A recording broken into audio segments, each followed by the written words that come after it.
Good afternoon. Jack Tubbs from the J Team at Realty One. Hope you're having a great Tuesday, enjoying some of this beautiful weather. Hope everything else is moving well in the midst of these trying times that we seem to be facing right now here in the United States of America, plus that seems to be across the world right now.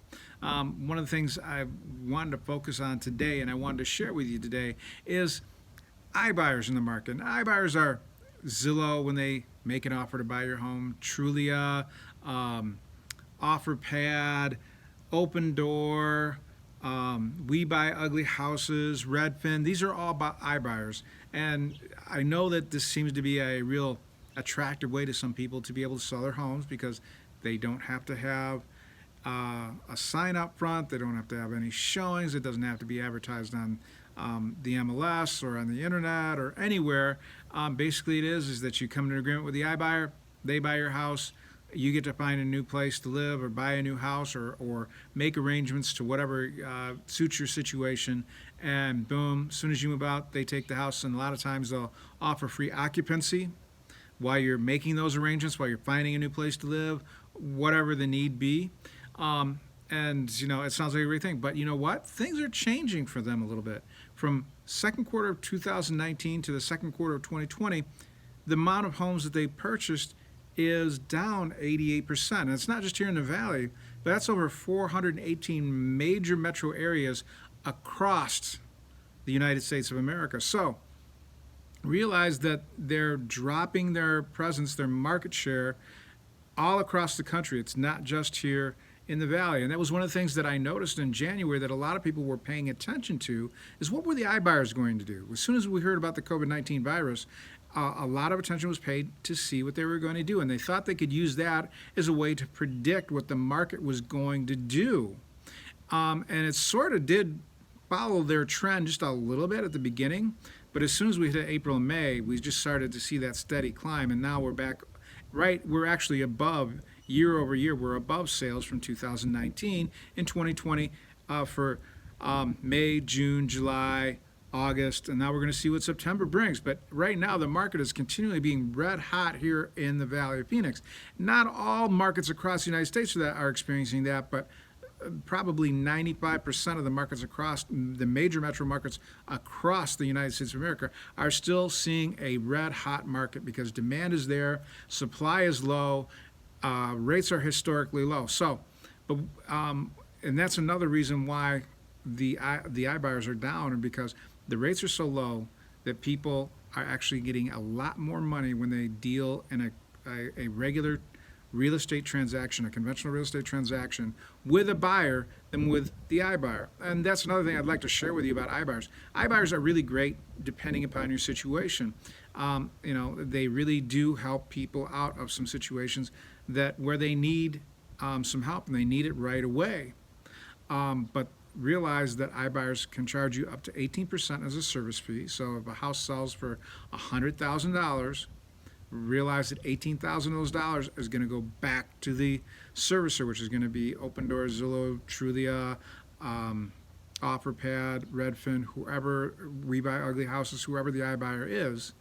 And then also they're going to want to charge you or discount the property based on the repairs that their inspector finds that they deem needed to be able to retail the property to a regular buyer to go in a conventional real estate transaction. So those are one of the things that I usually caution people about. Yes, it's a little bit easier and cleaner transaction because we don't have to go through all the things that are involved with a conventional transaction, but believe me, your net on the transaction will be much less than if you went through a conventional transaction, depending on your circumstances, the condition of the property, etc. Also, the understanding they don't do a lot of estate properties because they don't have the full understanding of how a probate is supposed to work and how to sell probate real estate. So that's another issue that's kind of great for them. They still try and attempt it, and some of them are successful, but it's something that they don't do as well as they do on just a regular seller to iBuyer transaction. Realize that you're going to net more, but that's one of the reasons that the iBuyers are down because, once again, buyers have a lot more power, inventory is low, prices are up, people can net a lot more money.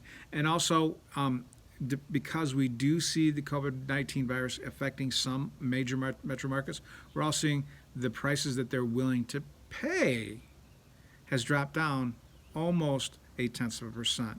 Average was about 250. Now they're looking more in the lines of about 241,000. So we're seeing a reduction in there, and that's also causing their sales to go down a little bit because people were expecting more money, and now offers are dropping from these iBuyers. So it's one of the things to really consider when you're selling your home, because a lot of people do like the option of an iBuyer because they think the iBuyer is such a much more easier and cleaner transaction. They don't always understand the other fees and the way that the iBuyer is going to structure the transaction based on repairs, etc. But just realize that depending on your circumstances, they may be the way for you to go. And I can help you with that too. Any of my team can help you with that. And that's one of the things I wanted to end this segment with today, is that realize that iBuyers are a little bit less of the population of the market here. Their market share is going down. The prices that they're offering are going down. And realize that there are some costs that may not be explained very clearly up front to you. They'll be there in the contract and they'll run over them, but I don't think they'll really explain the impact to you as clear as they should. Anyways, if you need some help and you'd like to even approach an iBuyer, I can still represent you in that transaction to make sure that you understand everything that's in that contract clear. I'd be more than happy to sit down with you on an iBuyer transaction and go over a contract with you. If you have any questions, feel free to call me. You can reach me. Direct dials 248-330-7972. That's 248-330-7972. Or you can email me at jack@thejteam.house.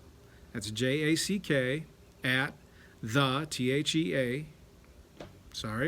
The THE, the letter J, the word team, TEAM.house.